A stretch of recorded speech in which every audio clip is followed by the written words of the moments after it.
Hey everyone, I'm Sarah, a 28-year-old single mom just trying to keep it together. I live in a tiny apartment with my adorable 2-year-old daughter, Lily. She's the light of my life, but being a single parent, it's no joke. I'm working my tail off as a waitress, barely scraping by. But I'd do anything for that little munchkin. Then there's my big sister, Jessica. She's got it all figured out, fancy lawyer job, big house, and a husband named Mark who seems like he stepped straight out of a romantic comedy.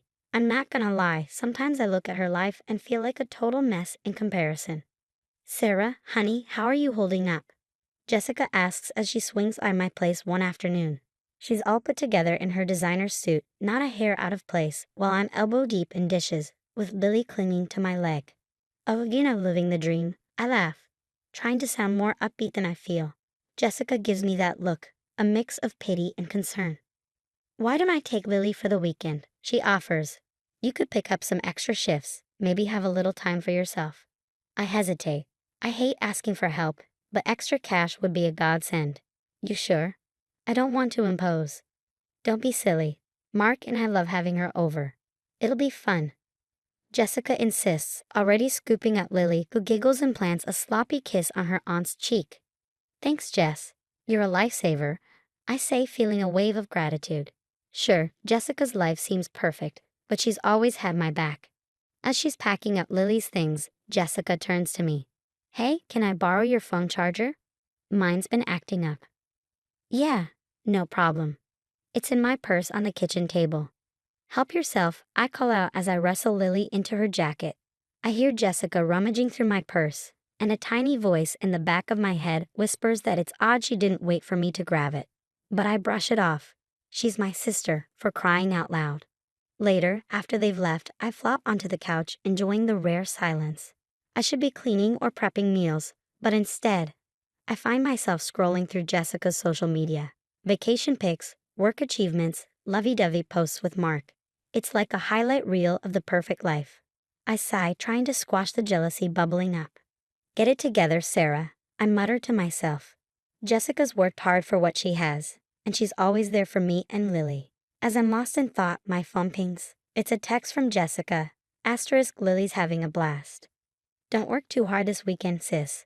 Love you both. Asterisk, I smile, feeling a mix of emotions. Grateful for the help. Missing my baby girl, and yeah, still a little envious. But mostly, I'm just glad to have Jessica in my corner. A week flies by, and I finally get around to cleaning up the disaster zone that is my apartment. Lily's toys are everywhere, and the laundry pile could probably dress a small army. As I shove things into closets, don't judge, I spot Jessica's designer purse on the coffee table. How did I miss that? Better return this before she freaks out, I mutter, grabbing the purse. It's probably worth more than my entire wardrobe. But as I pick it up, it slips from my hands, spilling its contents all over the floor. Oh, come on, I groan, bending down to gather everything up. That's when I see it, a stack of official-looking papers. Curiosity gets the better of me, and I take a peek. My heart stops. These are adoption papers, with Lily's name on them. What the? My hands start shaking as I read through the documents. Jessica and Mark's names are listed as the adoptive parents. This can't be real. It's got to be some kind of mistake, right? What the heck is going on? I whisper, my mind spinning. Why would Jessica have adoption papers for my daughter? Then it hits me like a ton of bricks. My own sister, the person I trusted most in the world, is trying to steal my baby. The room starts to spin, and I have to sit down before I fall over. No, I mutter, digging deeper into the purse, desperate for some explanation. Something I'm missing. What I find next only deepens the betrayal.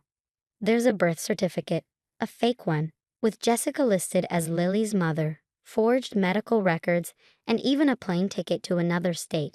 Every new discovery feels like a stab to the heart. I can't breathe. I can't think. How could Jessica do this to me? To Lily? We're family, for crying out loud. My phone buzzes and I nearly jump. It's a text from Jessica. Hey sis, forgot my purse at your place. Can you bring it back later? I stare at the message, my stomach twisting. What do I even say? Sure, no problem. By the way, I found your secret plan to kidnap my daughter.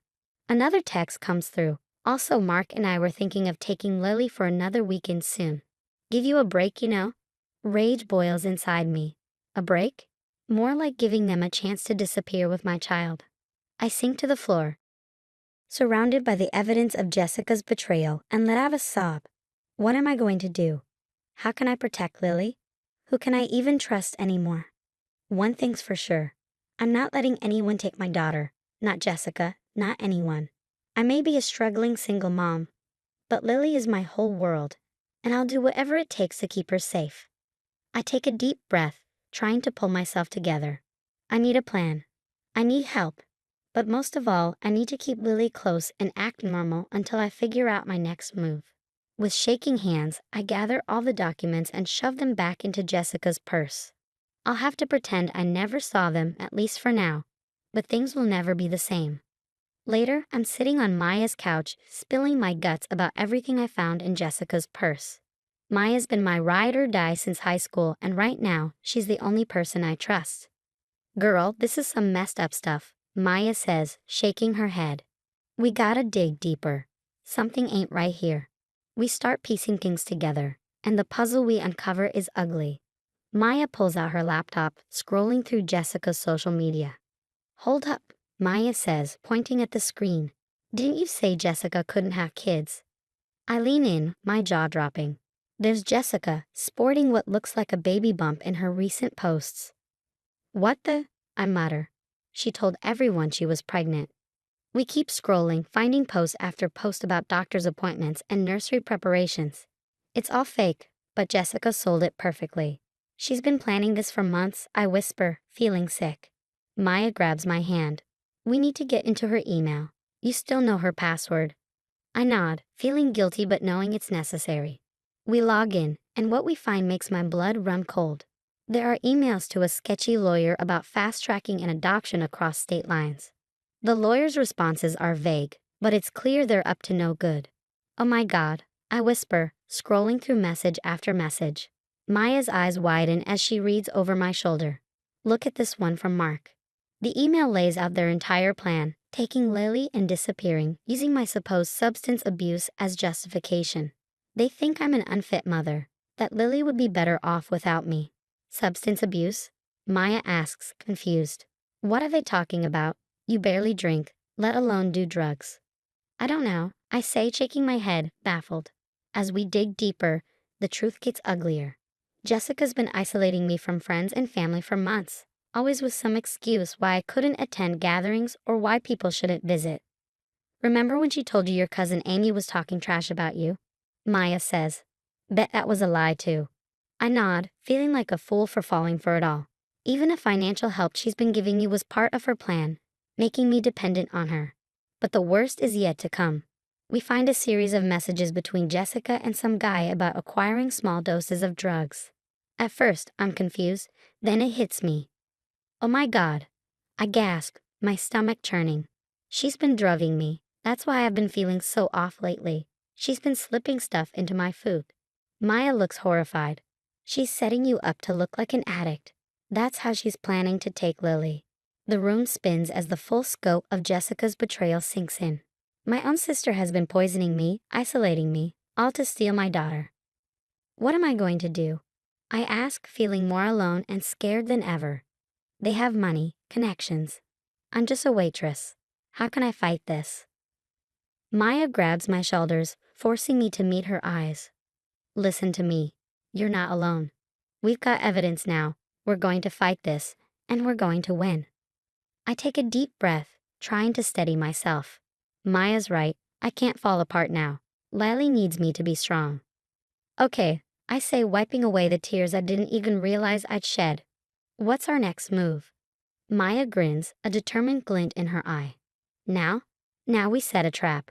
We're going to catch these snakes red-handed. As we start planning, I feel a glimmer of hope. Jessica might think she's got it all figured out, but she doesn't know who she's messing with. I'm a mom, and I'll do whatever it takes to protect my baby. Watch out, sis, you picked the wrong mama bear to mess with. Later, I'm pacing my apartment, torn between wanting to confront Jessica right now and knowing I need to play it smart. Maya's been a godsend, helping me gather evidence and even hooking me up with her cousin, who's a lawyer. We need to catch her red-handed. Maya insists as she sets up hidden cameras around my place. Your word against hers won't be enough. I nod, feeling sick the day Jessica calls, offering to babysit again. I force myself to sound normal. That'd be great, thanks, sis. When she arrives, I kiss Lily goodbye, praying it'll be the last time I have to leave her with that snake. Hours later, Maya and I huddle over her laptop watching the footage. My blood boils as we see Jessica rifling through my things, making a call in hushed tones. It's all set for next week, she says into the phone. Sarah doesn't suspect a thing. I clench my fists, fighting the urge to confront her immediately, but I know we need more. The next day, I invite Jessica over for coffee, my phone secretly recording in my pocket. We chat casually until I drop the bomb. Hey Jess, you know that bag of old clothes in my closet? I was thinking of donating them to that women's shelter, the one that helps moms escaping abusive situations. Jessica tenses up. Oh, I don't think that's a good idea, she says quickly. Those places attract unstable people, drug addicts and such.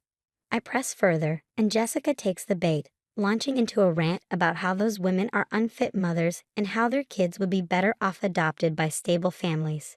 It's all I can do not to scream at her, but with this, we finally have enough. The stage is set for the final showdown. I invite Jessica, Mark, and a few family members over for dinner. My hands shake as I set the table, but I'm ready.